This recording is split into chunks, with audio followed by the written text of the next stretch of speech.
My name is Lauren Baxter, a 32-year-old graphic designer from Seattle, Washington. I thought I'd built a life I could be proud of, until a single email turned everything upside down. It was a rainy Thursday in my small downtown apartment, the kind of day where the Puget Sound looked like a gray mirror. I was prepping for a big client pitch when my phone pinged with a message from an unknown sender.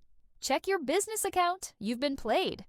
Attached was a screenshot of a bank statement. My business account drained of $45,000. My heart sank. That was my savings, every penny I'd earned from years of freelance hustle, meant to fund my dream design studio. The betrayal came from someone I trusted, my business partner, Ethan Caldwell. We'd met at a Seattle design conference 3 years ago, bonding over late-night coffee and shared ambitions.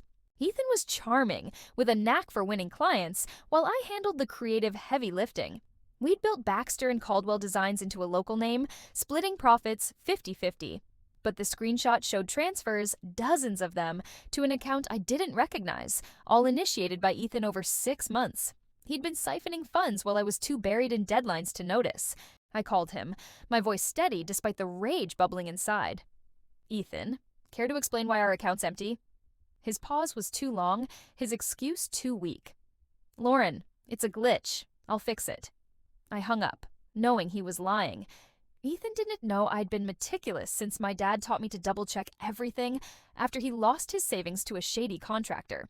I'd kept digital backups of every transaction, every contract. I logged into our cloud server and found the evidence. Ethan had forged my signature on transfer authorizations, routing money to a shell company he'd set up in Nevada.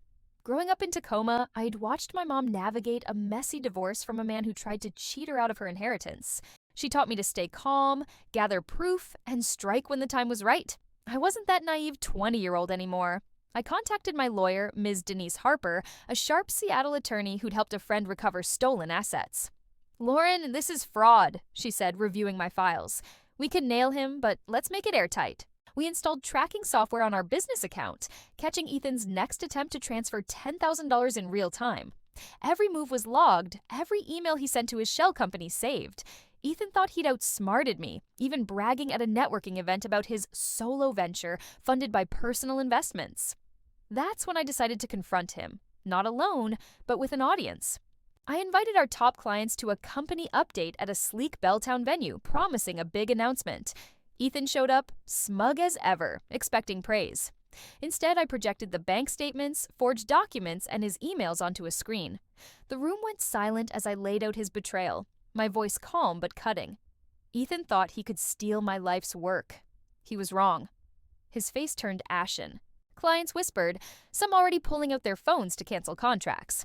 Ms. Harper had coordinated with the Seattle DA's office, and as Ethan stammered excuses, 2 officers stepped in to escort him out.